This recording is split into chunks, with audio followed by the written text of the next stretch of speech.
Why not two?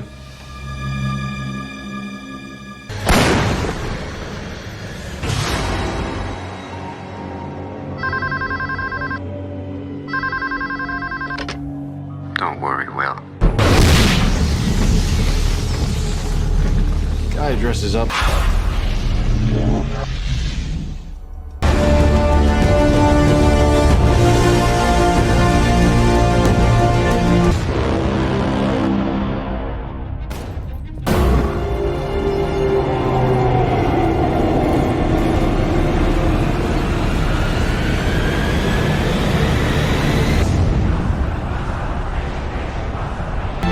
Because our destiny lies above us.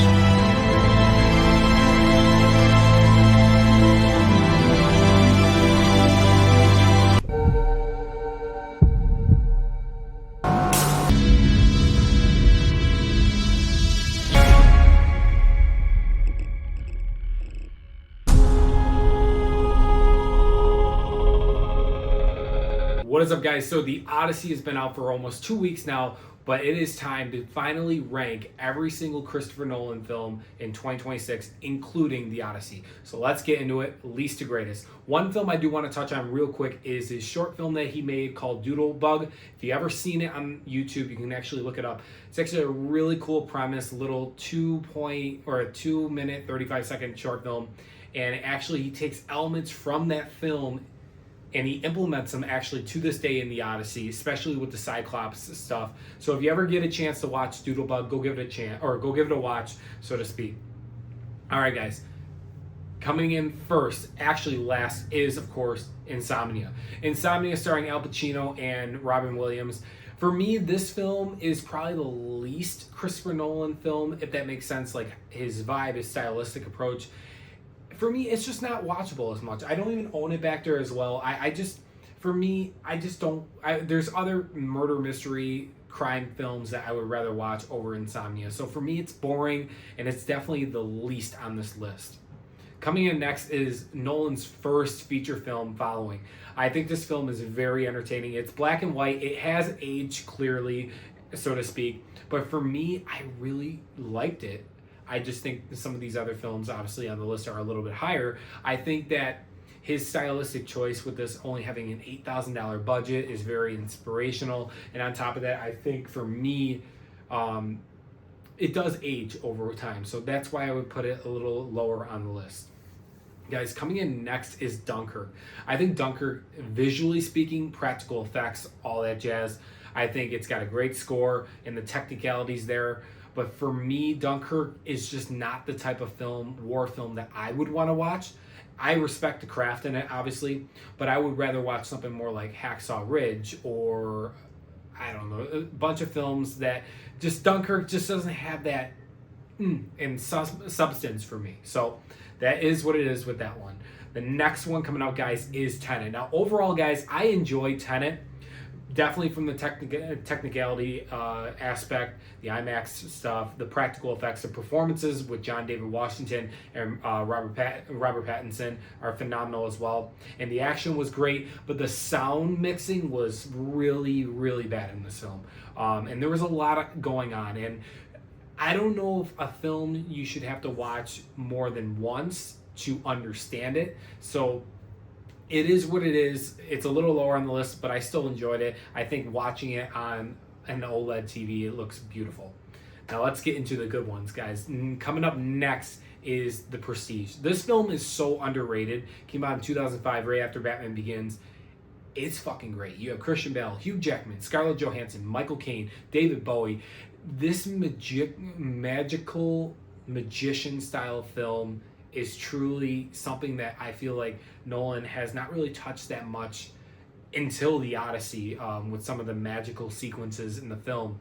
And I really love this film. I think it has got great performances. I love the cinematography, the storytelling, the hints in the beginning and at the end. I think it's a great film. It just happens to be lower on this because there's so many other great films. Next up, guys, is Batman Begins. I'm a sucker for the Dark Knight trilogy, always going to be. That's how I discovered Nolan in the first place. Guys, what do I have to say about Batman Begins? It is a great film. It is a masterpiece. I like to say that I could jumble up the Dark Knight trilogy as its one category, but we're going to go through all of his films. I love the villain. Some of the, I guess you would say, some of the grain and some of the technical style from 2005 and Batman Begins sticks out a little bit when you watch it now, but I love the film to death. Christian Bale probably will always be my favorite Batman. Coming in next, guys, is Memento. I actually finally picked up Memento this year on Blu-ray. Guy Pearce, Carrie-Anne Moss, phenomenal film. I really just love the story, non-linear structure. One of my favorite things that Nolan does is non-linear structure, and telling a story through the Polaroids. And there's that funny sequence in the film as well. I love this movie. It's so clever, and it's overall a phenomenal experience to watch. Guys, coming in next is The Dark Knight Rises. The Dark Knight Rises will always hold a special place in my heart. I love the film to death. At times I like it better than The Dark Knight. It's flawed, definitely, but the film is what made me love going to see movies, especially in IMAX. Hence, I love the film to death. I respect it. I have that personal type of experience with the film, so it'll never go away. Dark Knight Rises is great. It's got great performances, great score, very inspirational in itself. Great action. It's flawed. Don't get me wrong with the narrative here and there, but it's great. You can still enjoy it.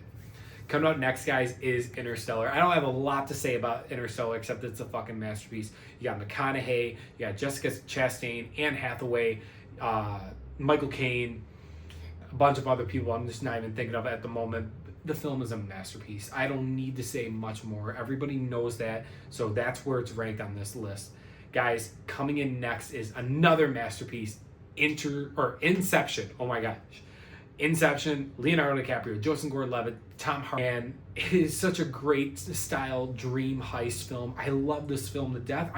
It's so weird because Interstellar and Inception definitely flip-flop for me in the rankings when I'm watching them for sure.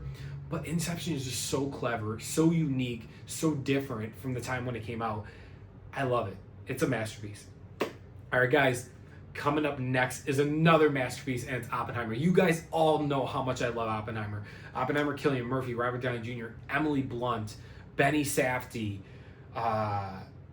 Kenneth Branagh. I'm just trying to name off this all-star cast. Matt Damon, and wow, it is such a packed cast, and the film is telling the story and the repercussions of inventing the nuclear atomic bomb and the repercussions of it and how Oppenheimer goes out through his life. A rated R biopic. Never thought I would be so intrigued with it being 3 hours.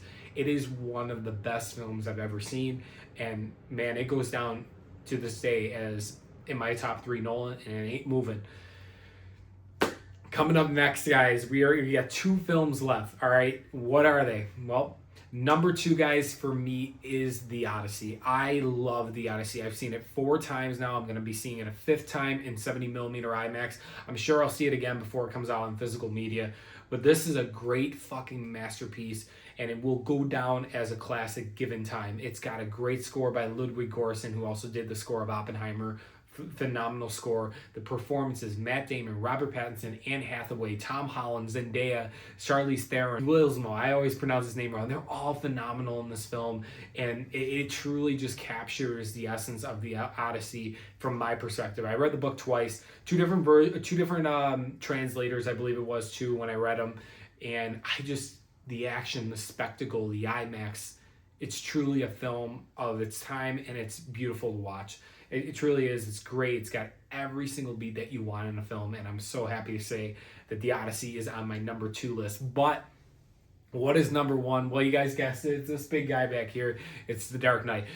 I can't. It's so hard. This film is a fucking phenomenal masterpiece. To this day, it's one of the best films ever made. It's one of the best superhero films ever made. I don't know what film could really top this. The Batman, it got close, but it's not there, in my opinion. Even after we rewatch, you can rewatch this film, The Dark Knight, over and over. I don't need to praise Heath Ledger's performance. We know it's great, but the narrative, the crime thriller aspect about it, I don't know what you can't like about this film. But guys, that has concluded my ranking of Christopher Nolan films in 2026. Let me know the thoughts below. I want to know your guys' rankings. Leave them in the comments below. Thanks for watching. Subscribe for more. And I'll see you guys real soon.